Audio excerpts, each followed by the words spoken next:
Right lads, this video is going to go through question 2 of sample paper B. So for part A, points A, B, C and D below are positions that GAA players stand in when doing passing drills during a training session. Players A, B and C are doing passing drills.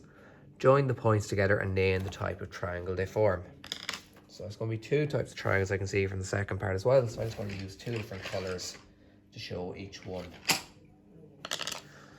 So for A, B and C,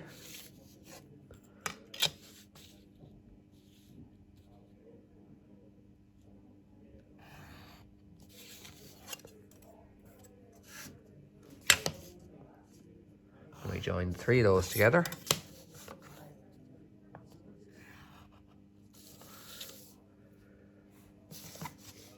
We can see if we measure the angles first, or measure the sides first to see if they're the same. You can see they're the exact same. So that tells me that's going to be an equilateral triangle.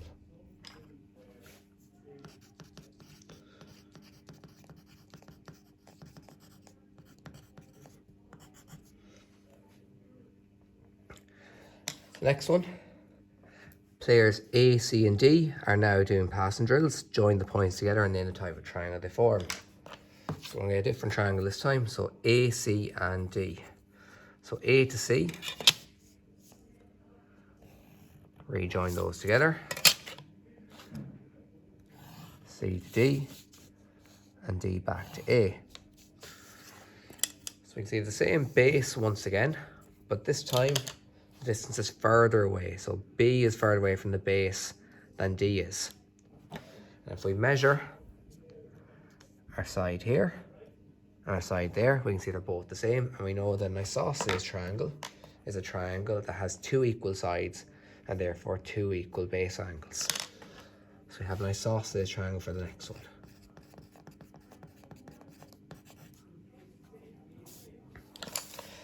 So nice easy one for part A.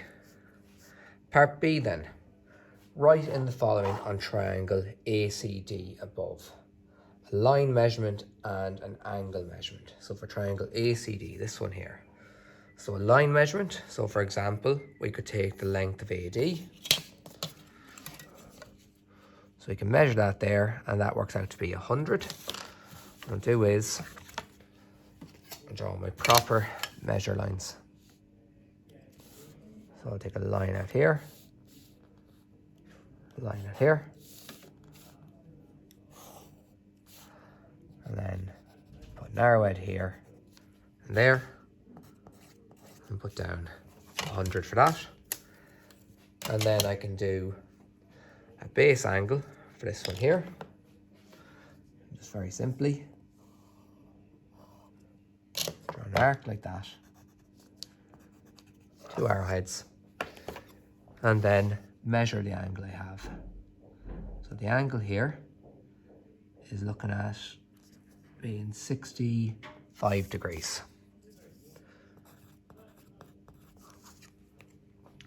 So that completes part B. Part C then tells us the image shows a boat logo based on triangles and parallel lines. The logo is symmetrical, so basically whatever's on the right is going to be on the left again. Complete the drawing of the boat logo on the center line below. So what I can do is I can mark, just move this down a bit. I can mark that as being my bottom point, and I can mark all of my heights first. So I'm going to be going up 20, then 10, 20, then 10. So 20, 10, 20, 10, 45 and 45.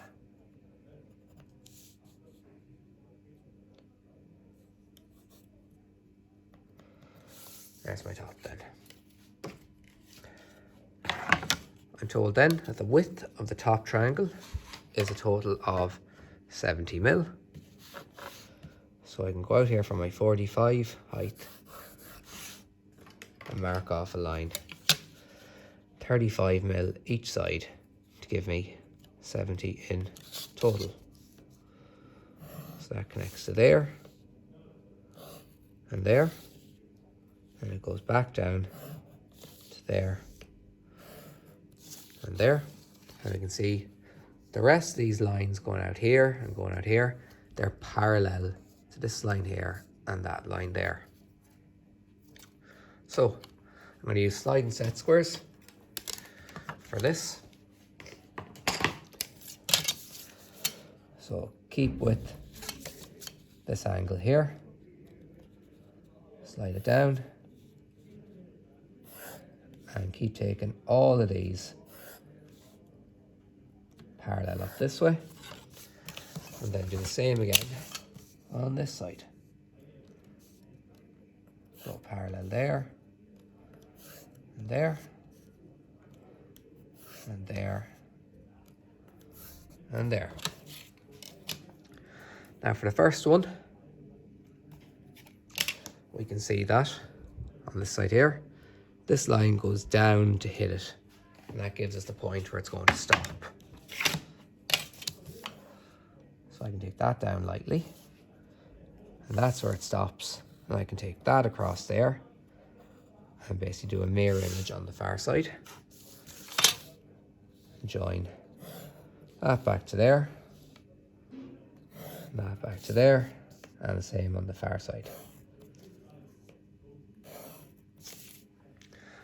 That's the lower one, or sorry, the upper one. The lower one, you can see once again, that line continues down to hit it. And it goes down to there. And then very simply just goes across again. There, and there.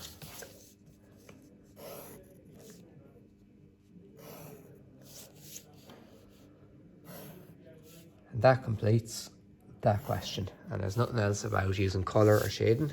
Oh, and the last thing. So no colour or shading, and then just to draw those two lines in there as well. So hopefully that video helps anyway. I might have been stuck on any of those parts.